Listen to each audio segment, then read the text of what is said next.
Namaste, Kia ora, and good day, friends. This is Yugal Parashar, editor of the Indian News, back again.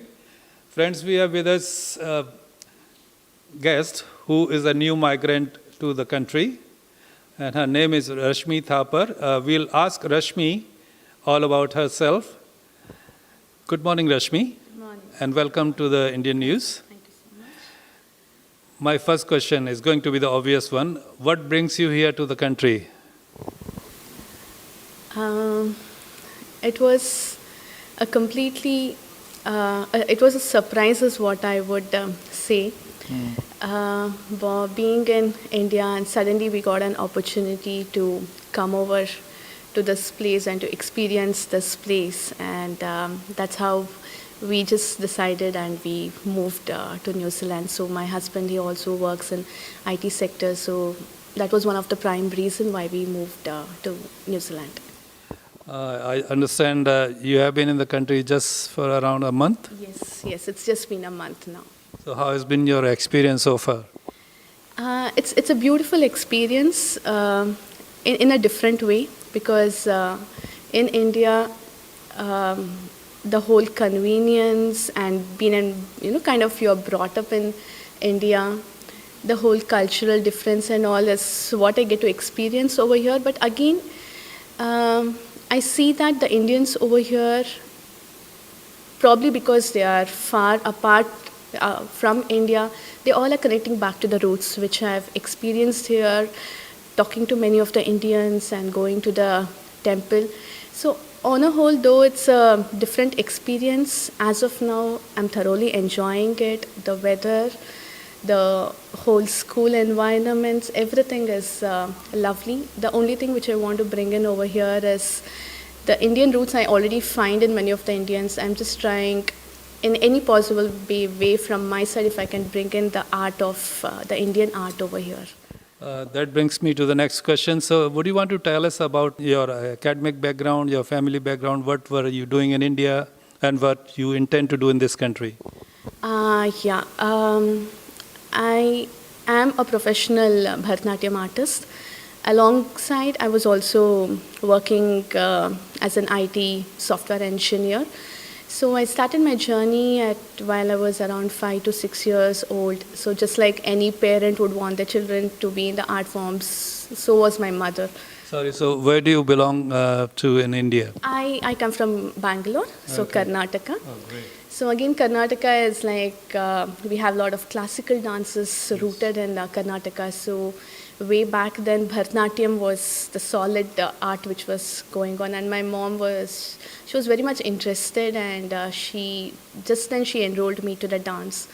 And that's when Is your mom is also a dancer? No, she is not a dancer. Okay. She was a Veena artist, and just as a hobby. Sure. So she used to do that, but she was fascinated looking at the videos of Dr. Padma Subramaniam and all coming in the Doordarshan. Yeah. So that's what triggered her, and she enrolled me to the dance classes, and from there the journey started. So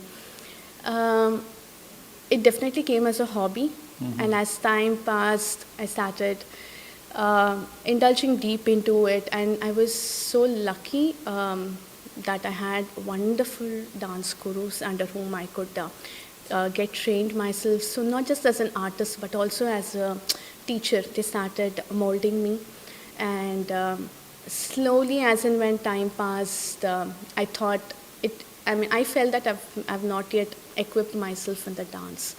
So I wanted to indulge myself more into it, go in depth with that. And that's when I did my degree in dance, and then I did the master's. Sure. I did my MPhil, and currently I have just submitted my PhD thesis, and that's also on dance. Oh, great. So that was also on dance. So I'm just waiting for my final defense. So along with the dance, I also had an academic career. So I hold a master's in engineering, and I was working as a software engineer for about 8 years at GE Healthcare. So both dance and academic was going on parallel in my whole journey. So, how has been your journey so far as a dancer or an artist and a teacher? It's a wonderful journey, but that's what there was a moment wherein I was so much disturbed that I didn't want to dance. I was like, no, I don't want to dance, because my mom used to, like any parent, so she used to push me that I have to practice so many hours. I have to be top in the competitions and everything. Yeah. So as a young child, I was like little, like, okay. I used to practice, it's like once, twice, thrice, and then she's like, no, you have to do it another time. So there was a phase when I didn't want to dance, and I also stopped a bit, like for a few months, giving the college reasons and all the tricks I did, and I kind of stopped. But then again, it was like a kind of a calling that I was missing something really bad. And probably because of the dance, I was able to focus much on my studies. So once I left, not left, but when I took that gap, my studies, everything started going down. Yeah. And there was something which I was missing very badly. And I used to get a scholarship also, at that time, a national level scholarship. So that was also one of the reasons that I had to continue. So I started continuing with the dance, and then once I got into the teaching profession, it's been like 18 years now I'm teaching my students. So I run an institute in Bangalore. So that whole teaching experience changed the whole perspective of dance. Like, what you are as a performer, you need to be a different person while you are a teacher.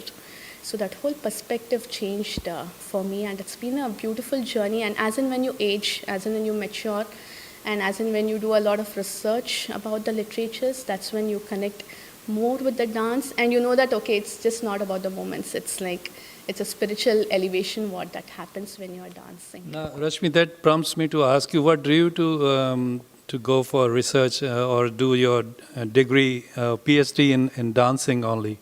Yeah. Was there anything left after your graduation and your MPhil? So you thought the need of doing your doctorate as well in the dancing? I mean, while I was young also, I wanted that thing of being called as a doctor. I used to feel that good. But I was very much scared of these injections, and also I didn't want to go to that medical line. Not in a medical line, but probably that was there somewhere in my subconscious mind, that as and when I started educating myself in the field of dance, and when I did my MA, MPhil and everything, that's when it triggered me that, okay, there is so much abundant theory, literature behind dance, which we don't know. We just think dance as like some movements and abhinayam, and you are done with that. But that connection with the literature, because there is Shastra, there is Sampradaya. Sampradaya, you can just follow it like, when your teacher teaches. But that's when the question comes as like, why am I doing this? So to understand that why, you need to go back to the Shastra. So there is a connection between the Shastra and Sampradaya. So because I had so many such questions, it's like, why am I doing this in a particular moment like this? Why not like this and all? So when you go back to the Shastras, you get the meaning. So that's the reason many youngsters also, when they question is like, why do we do that? Many times elders don't know. They'll be like, okay, we have been taught like that, so we are following. And that's the reason even the youngsters, they stop doing it. It's like, okay, there's no meaning for that.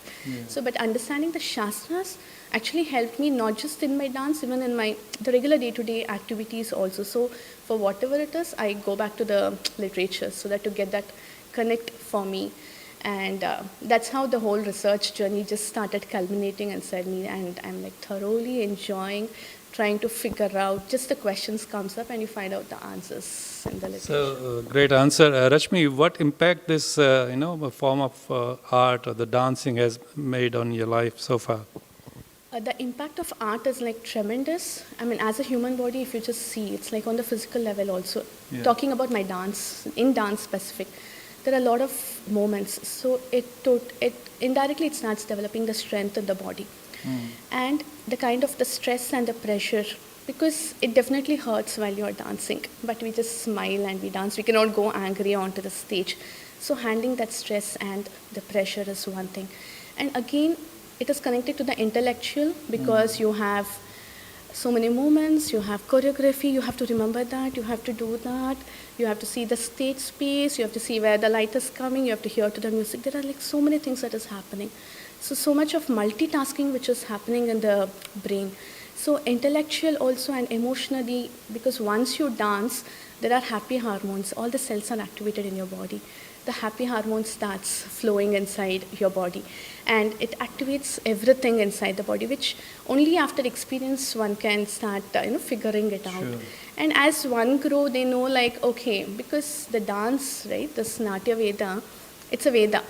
So it's not that it has just come out from like a contemporary. No, it's a classical art. So it is a Veda. So when it is a Veda, these art forms were being performed by the Gandharvas. So it's the Devas who are performing these art forms. So from there it has come to us. So there is a spiritual elevation that happens when one dances, but that comes through age.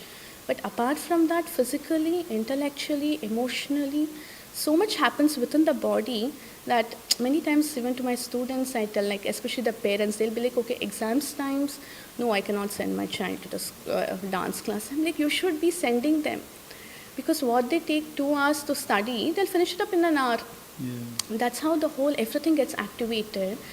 So the impact with respect to one's own lives is like, it's tremendous, and that is felt only during the practice, performance and all. It just doesn't happen like 1 hour of a class and all. It just doesn't happen like that. When one indulges deep inside that, they'll find that elevation. So it becomes meditative at that particular point of time.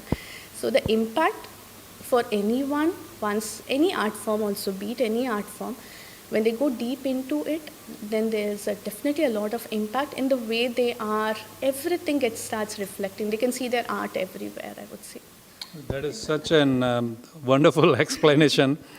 I'm just feeling like dumbstruck. Now, Rashmi, what would you want to tell to the aspiring, now since you have moved to New Zealand, there'll be many aspiring young dancers or kids or children who would be looking to someone to guide them and to teach them the right way. And with your answer, I can simply make out that you can definitely make them teach the art in a right way. So what's your message for those aspiring dancers? For me, as I told you earlier, like when I came to the temple over here, I could see many of the Indians getting their children, they are enjoying the bhajans, they all are playing bhajans and all. And that gave me a feeling that, okay, though they are out from the main, the country, from their roots, they are still connected to the divine, they are still connected to the roots in one or the other way. So yeah. My idea or the whole intention is that whatever the privileges we have it in India, like be it the workshops or the lecture demonstrations, performances, organizing and everything, which I have been doing it over there. I want to get that privilege also for the children over here who want to learn the art form. So it's very important, and it's also convenient in India because we all are deeply rooted into that. And in the southern part of India, you can see every house will have an artist. There's someone who would be practicing artist, so it's much easier over there. But over here, I don't want those children to miss on that, and I want them to follow that whole Guru Shishya Parampara, what we have learned, right?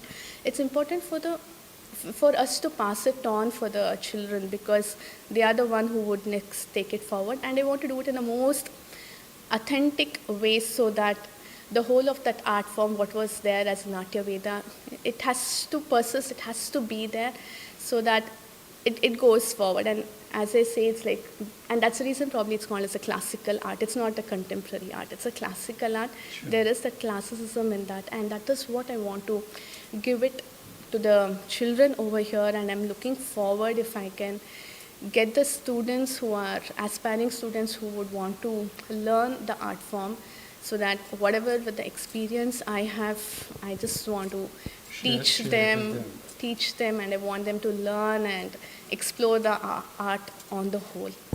That's really, really great. So folks, meet Rashmi Thaper, especially the young children who are aspiring to, learning the art of dancing. She will be in New Zealand now because she has chosen New Zealand as her home now. So we wish you all the very best on behalf of the Indian News. Thank you so much. And hope to see you sometime soon. Thank you so much for your time today. Thank you for the support. Thank you, Rashmi.